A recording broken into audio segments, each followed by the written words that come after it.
네, 오늘은 에베소서 시리즈 12번째 시간으로 지난주에 이어서 그리스도와 교회의 관계, 이번에 두 번째 말씀을 나누도록 하겠습니다. 에베소서 말씀이 언제 끝납니까? 좀 속으로 이렇게 생각하시는 분들 계실지 모르겠는데요. 꽤 오랫동안 한 것 같아요. 하지만 염려하지 마세요. 다음 주에 다 끝납니다. 사실 제가 에베소서 말씀을 이제 준비하며 시작할 때는 이렇게 길게 할 줄을 몰랐어요. 자, 그런데 말씀을 한 절 한 절 우리가 또 말씀을 나누다 보니까 모든 말씀이 너무나 소중하고 귀한 거를 또 알게 되면서 1장부터 6장까지 빠짐없이 다 나누면 좋겠다라는 마음을 가져서 함께 이렇게 말씀을 나누고 있는데 개인적으로 굉장히 많은 은혜를 받고 있고 또 감사하고 기쁘게 생각합니다.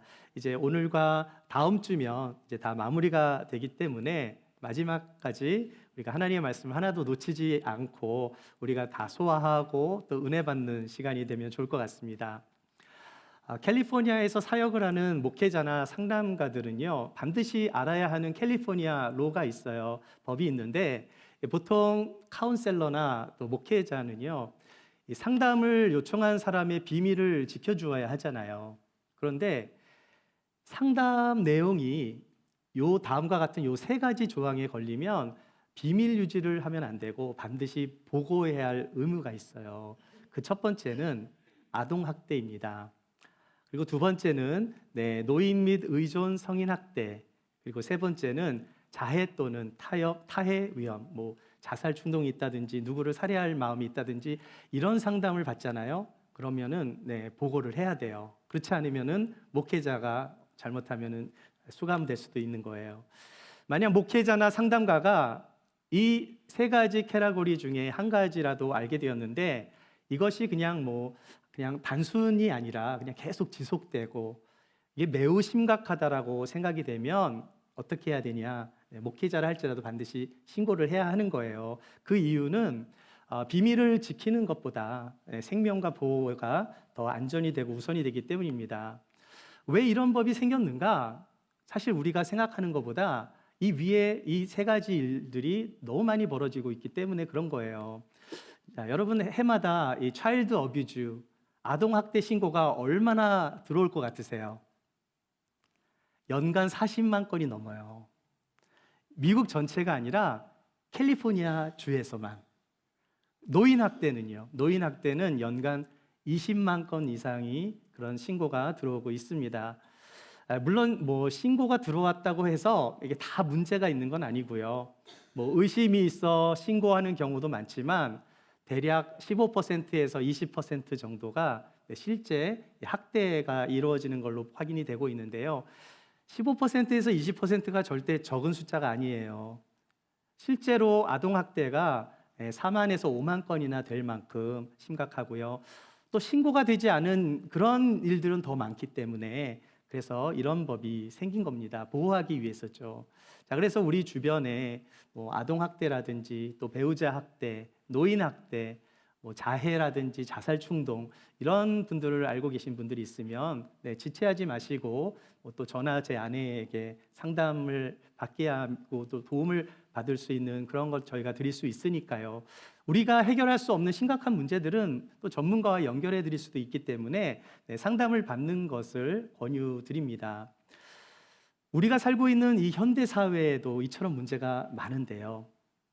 지금부터 2000년 전에 그 로마의 시대에는 이런 문제가 없었을까요? 더 많으면 많았지, 적지 않았습니다. 하지만 많은 문제가 있어도 그것이 그 문화에서는 문제가 되지 않았어요.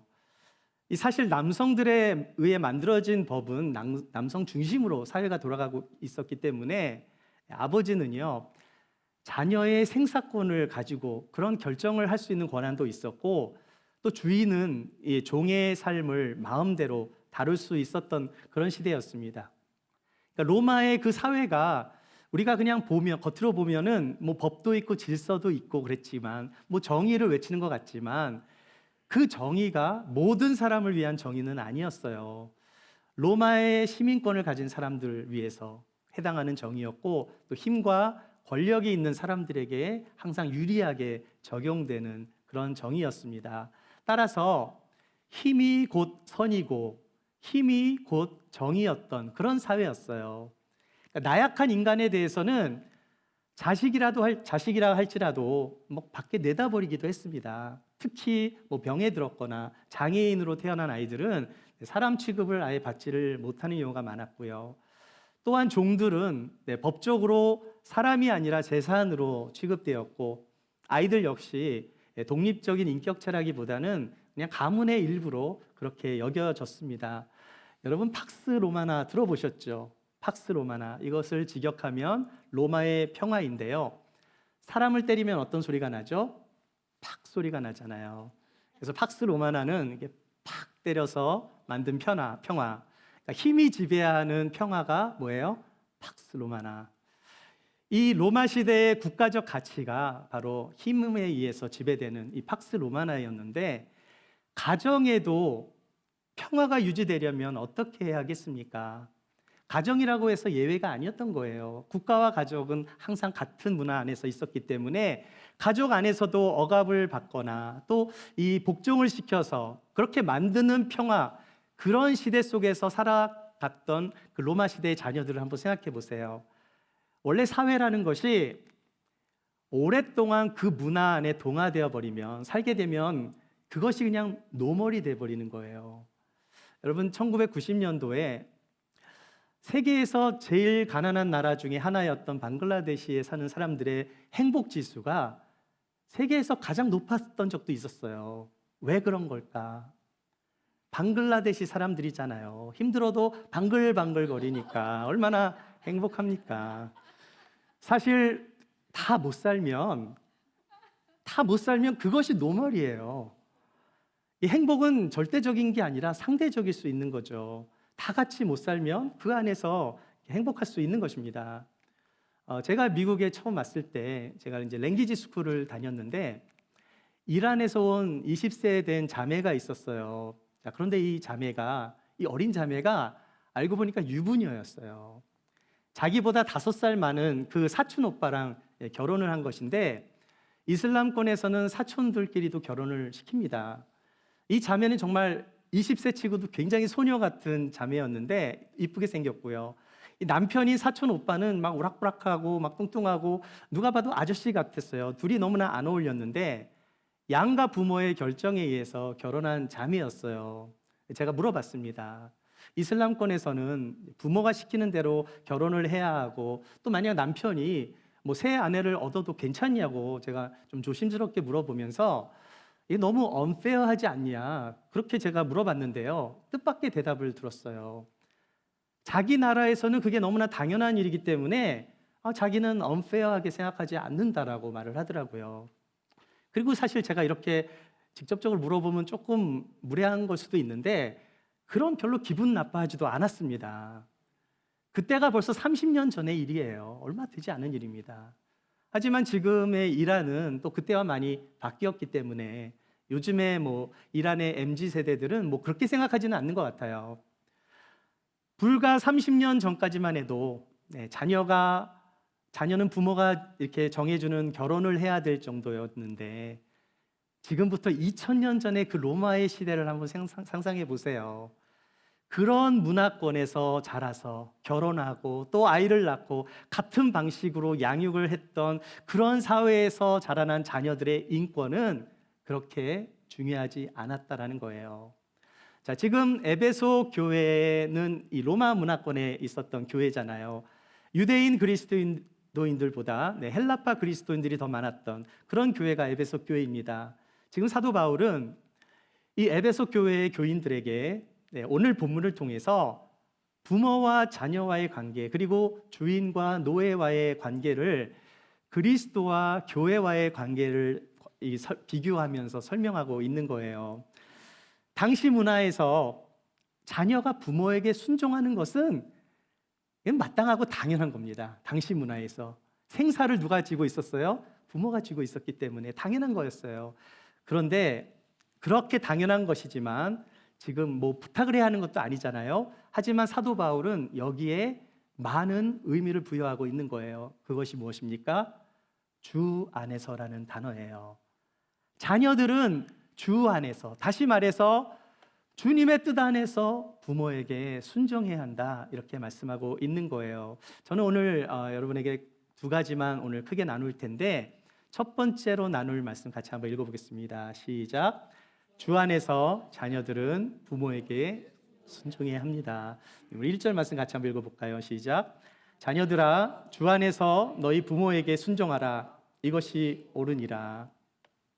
자, 여러분, 이 말씀을 보시면 먼저 주목해야 될 단어가 순종하라지만은 그 전에 무슨 단어가 앞에 있어요?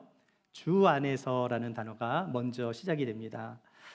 당시 로마의 문화에서 자녀가 부모에게 순종하는 것은 당연한 일이지만 지금 사도 바울은 주 안에서 그렇게 하라고 말씀하면서 자녀들에게 존엄과 가치를 지금 부여하고 있는 거예요. 만약에 부모가 자녀에게 비성경적으로 대하고 비도덕적인 일을 행하게 하고 비윤리적인 강요를 하고 있다면 그것은 주 안에서가 아닌 거죠. 하나님의 뜻 밖에 있는 일이기 때문에 자녀에게 순종시킬 그런 가순종을 강요할 수 없다라는 겁니다. 또한 이 주 안에서 순종하라는 이 말씀은 단순한 그 행동의 문제가 아니라 관계의 방향을 말씀해 주는 말씀이에요.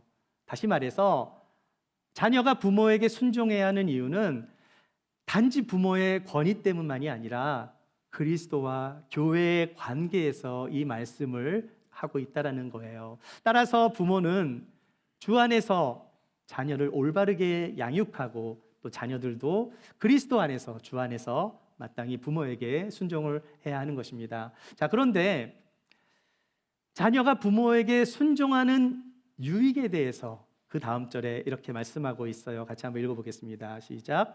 내 아버지와 어머니를 공경하라. 이것은 약속이 있는 첫 계명이니 이로써 네가 잘되고 땅에서 장수하리라. 자, 여러분, 여기에 굉장히 중요한 단어가 있습니다. 하나님께서 주신 약속의 말씀인 거예요. 자, 그런데 이 말씀은 단순히 도덕적인 명령이 아니라 하나님의 축복의 말씀과 축복의 뜻과 연결이 되어 있는데, 자, 우리가 흔히 생각할 때 부모를 공경하는 것은 그냥 마땅한 의무처럼 그렇게 느껴질 수가 있잖아요. 자, 그런데 부모를 공경하는 삶 속에 우리는 무엇을 발견하게 됩니까? 그 안에 하나님께서 약속하신 두 가지 축복을 우리가 발견할 수 있는데, 첫 번째가 뭘까요? 네, 잘 된다는 거예요. 잘 된다는 것. 여기서 네가 잘 된다는 것, 이것은 단순히 돈을 많이 벌거나 세상적으로 성공하는 그런 의미로도 들릴 수 있지만, 그거보다 더 중요한 것은 그러한 삶의 전체가, 그렇게 부모를 공경하는 삶의 전체가 하나님 안에서 옳은 거고요. 또 형통하게 하나님께서 바르게 세워가고 있다라는, 그 하나님의 질서 안에 있다라는 말씀이에요. 그리고 두 번째는 뭘까요? 두 번째는 장수입니다. 여러분, 장수하길 원하십니까? 그냥 장수하는 게 아니라 아주 건강하게 장수하는 것, 그건 다들 원하시죠. 건강하고 아름답게 장수하는 것. 이 말씀은 그냥 단순히 땅에서 그냥 오래 사는 것만을 의미하진 않아요. 이 말씀은 하나님의 은혜를 경험하게 된다는 거예요. 왜냐하면 하늘 아버지가 하나님이시기 때문에. 하나님의 그 자녀된 우리가 하나님께서 허락하신 부모에게 또 그를 공경할 때 하나님의 보호와 은혜 속에서 이 땅에 사는 우리 자녀들이 복된 삶을 누리며 살아갈 수 있다라는 영적인 의미가 더 큰 거예요. 여러분, 부모를 공경하라는 말씀은 십계명에도 잘 나와 있습니다. 내 부모를 공경하라는 말씀이 여러분 십계명 중에 몇 계명인지 혹시 아세요? 첫 계명? 십계명에 그런 말이 있었나요? 하시는 분은 절대 안 돼요. 이렇게 하시면 안 됩니다. 내 부모를 공경하라는 말씀은 제 5계명입니다. 여러분, 십계명은요 그냥 두 개로 크게 나눌 수 있는데, 제가 보여드릴게요. 두 부분으로 나눌 수 있는데, 첫 번째는 하나님과의 관계예요. 그래서 하나님과의 관계가 1계명부터 4계명까지고요 5계명부터 10까지 10계명인 사람과의 관계. 자, 그런데 부모를 공경하라는 것은 5계명 중에 가장 첫 번째 있다라는 거예요. 하나님, 그러니까 우리의 인간에게 있어서 하나님은 가장 먼저 있는 거고요.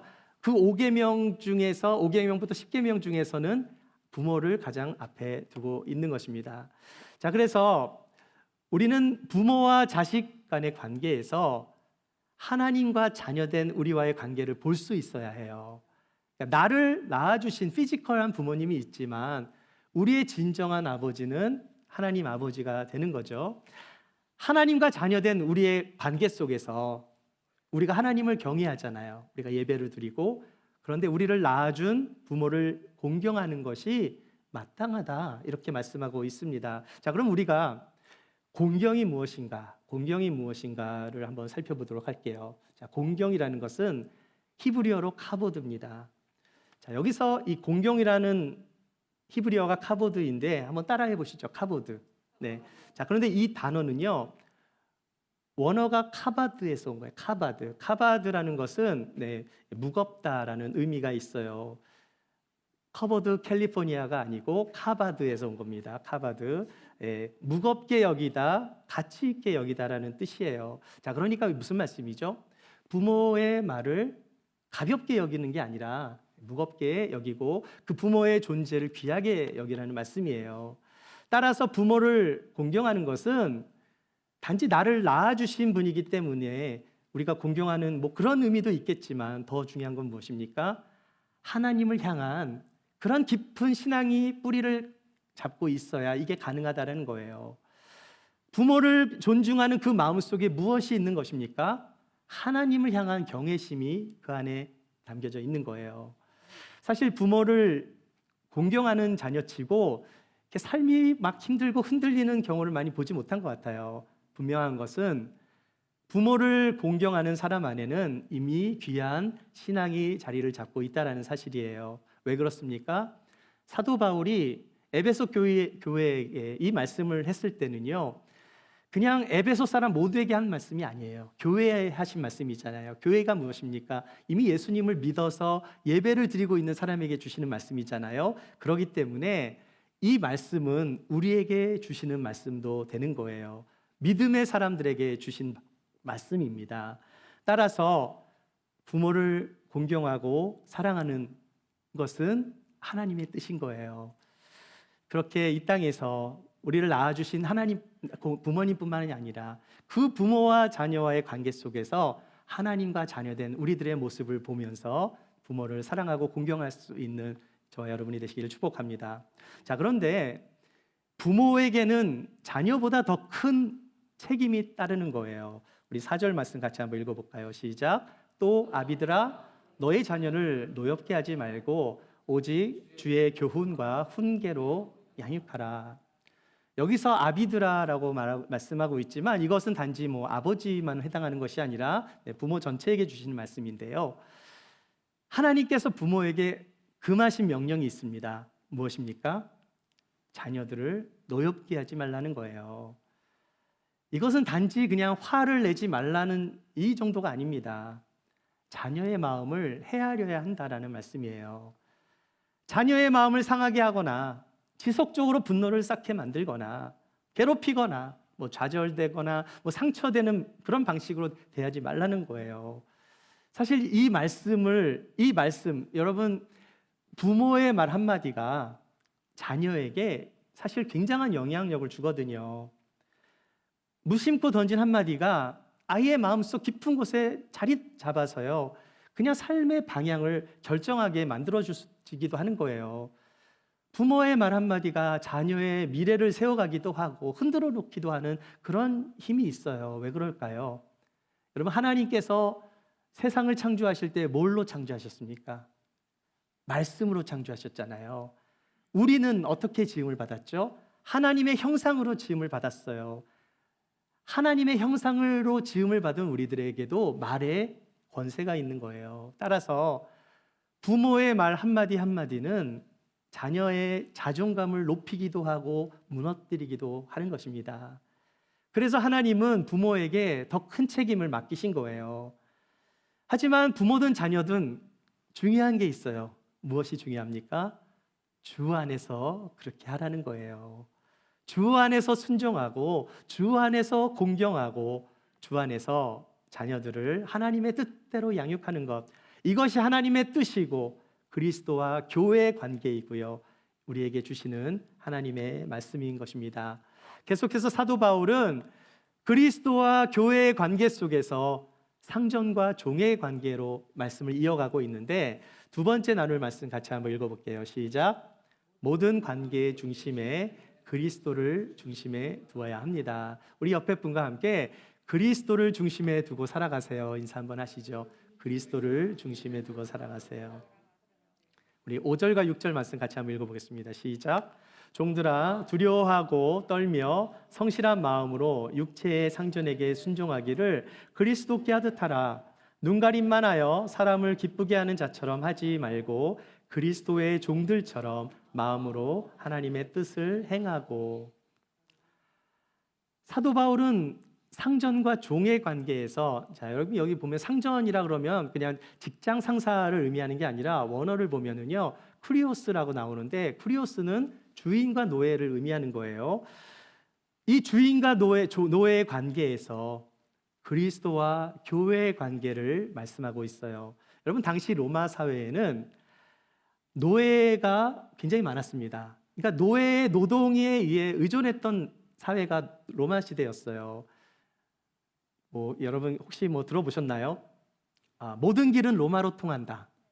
그 길을 누가 닦았을까요? 노예들이. 네. 노예 덕을 많이 보고 있는 거죠. 가정에도 노예가 있었고, 농장에도 노예들이 일을 했고요. 광산 이런 데서 일했고, 군대에도 노예들이 군대에도 뽑혀갔고요.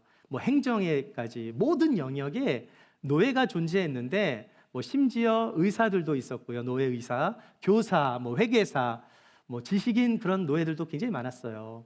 자, 그런데 로마가 어떤 나라라 그랬죠? 팍스 로마나잖아요.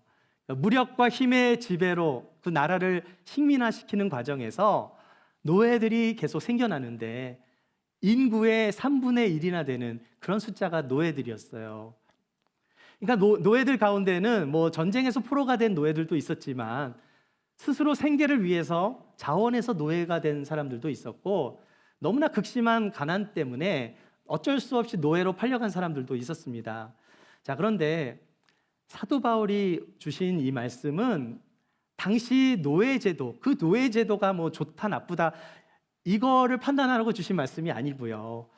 우리의 현대인 지금 2000년 후잖아요. 우리가 이 말씀을 그대로 받아들이면 안 됩니다. 현대에 사는 우리들이 볼 때는 노예제도가 나쁜데 왜 하나님은 노예제도를 폐지하지 않으셨는가? 이 말씀이 아니에요. 이 말씀은 그 현실 제도 속에 살아가고 있는 그 사람들에게 주신 말씀입니다. 자, 그러니까 왜 하나님은 노예제도를 반대하지 않으셨을까? 우리는 이렇게 질문할 수는 있지만 그러나 하나님께서 더 중요하게 보시는 건 뭐예요? 그 완악한 제도 속에서 제도 자체보다 그 제도 속에 살아가고 있는 한 사람 한 사람이 중요하기 때문에 이 말씀을 하신 거예요. 자, 그래서 당시 노예들은 많았는데 그 중에서 그리스도인 노예들, 에베소 교회에 다니는 노예들에게 하신 말씀입니다. 자, 에베소 교회 안에도 주인이 있었고 노예들이 있었어요. 함께 예배를 드렸어요. 여러분, 노예와 주인이 함께 예배를 드린다는 것은 이 당시에는 굉장히 파격적인 그런 충격적인 일이었습니다. 자, 그런데 사도 바울이 여기서 중요한 메시지를 주고 있어요. 그것은 이 관계가 바로 예수 그리스도를 중심을 두어야 한다라는 거예요. 이 노예와 종의 관계에서도 예수 그리스도가 중심이 되어야 한다는 말씀이에요. 사실 하나님 앞에서는 주인도 하나님의 종이고 노예도 하나님 앞에서는 동일하게 종이잖아요. 둘 다 하나님의 종도 되고 또 둘 다 하나님의 자녀가 되는 것입니다. 하나님은 차별하지 않으시잖아요. 따라서 이 말씀은 상전과 종의 관계를 그리스도와 교회의 관계에서 설명하고 있는 거예요. 먼저 종이 해야 되는 것은 뭘까요? 종이 해야 되는 것. 여러분, 종은 주인이 시키는 대로 해야 되잖아요. 자, 그런데 무조건 그렇게 따르는 것이 아니라 종이 그리스도께 순종하듯 상전에게 순종하라는 말씀이에요. 그 이유가 무엇인가? 단순히 주인이기 때문에 순종하는 것이 아니라 그리스도와의 관계를 통해서 순종해야 된다는 말씀입니다. 여러분 이게 똑같을까요? 다를까요? 똑같이 순종하는데 내가 비굴하게 주인의 눈치를 보면서 순종하는 것과 나는 하나님의 종이기 때문에, 원래가 하나님의 자녀지만 하나님의 종이기 때문에 하나님을 섬기듯이, 그리스도를 대하듯이 주인을 섬기는 것은 굉장한 차이가 있는 거예요. 이 말씀은 단지 사람을 기쁘게 하기 위한 삶이 아니라 주님을 기뻐하기 위해서, 주님을 기뻐하는 삶을 살기 위해서 사람을 그렇게 대해야 된다는 말씀이에요. 그런데 이게 여러분 쉽습니까? 어렵습니까? 이렇게 살아가는 게 쉬워요? 어려워요? 종이 된 것도 억울한데 상전을 대할 때 죽게 하듯 하라, 이 말씀을 들으면 좀 너무한 것 아닙니까? 이런 생각이 들 수도 있는데요. 하지만 이 말씀은 이전에는 주인이 두려워서 순종했을지도 몰라도 이제 종들도 그리스도인이 됐잖아요. 그렇다면 그리스도의 은혜를 경험한 너희가 그리스도를 대하듯이 상전을 대해야 한다, 이 말씀입니다. 자, 그렇다면 이 말씀을 오늘날 우리가 우리의 삶에 한번 적용해 보자는 거예요. 자, 우리가 직장에서 억울한 일을 당할 수 있습니까? 없습니까? 교회에서도 때로는 억울한 누명, 글쎄요, 목사가 괴롭히지는 않겠지만 보니까 그럴 수도 있잖아요. 그렇죠? 저는 안 괴롭히지만 모르죠. 또 제가 괴롭히는지. 직장에서 억울한 일을 당할 수 있어요. 인정받지 못하는 자리에서 불공평한 대우를 받을 수도 있잖아요. 그런데 여전히 사람을 바라보고 일을 하는 것이 아니라 주님을 바라보고 일을 하라는 말씀으로 우리가 받아들여야 하는 거예요. 이게 물론 쉽지는 않습니다. 그럼에도 불구하고 하나님께서 우리에게 주시는 말씀은 무엇입니까? 단지 힘들어도 그냥 참아라, 오래 참아야 돼, 이 말씀이 아닌 거예요. 하나님은 우리의 삶의 중심을 사람 중심이 아니라 그리스도 중심으로 바꾸시기 위해 이 말씀을 주신 겁니다. 그리스도인의 섬김은 기쁜 마음으로 해야 되는데 사람을 기쁘게 하는 것은 오래가지 못하잖아요. 하지만 주님을 기뻐하는 삶은 계속해서 지속할 수 있는 거예요. 여기에 중요한 게 더 있어요. 그렇게 해야 하는 이유가 있는데 그것이 뭘까요? 8절 말씀 같이 한번 보겠습니다. 읽어볼까요? 시작.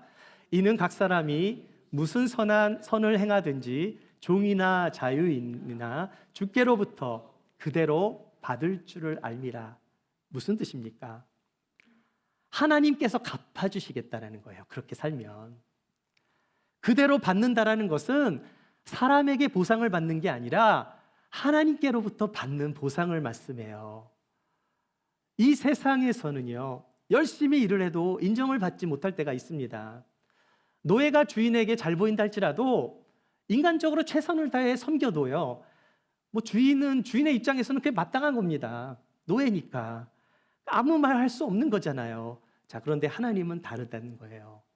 하나님은 노예가 주인을 섬기지만 하나님을 섬기듯이, 주님께 대하듯이 그것을 주인에게 섬기듯 예수 그리스도처럼 섬기면 하나님께서 카운트해 주시겠다는 거예요. 그 모든 수고를 하나님이 보고 계시다는 겁니다. 사람은 몰라도 하나님은 알고 계신다는 거예요. 사람은 기억하지 못해도 하나님은 반드시 기억하신다는 거예요.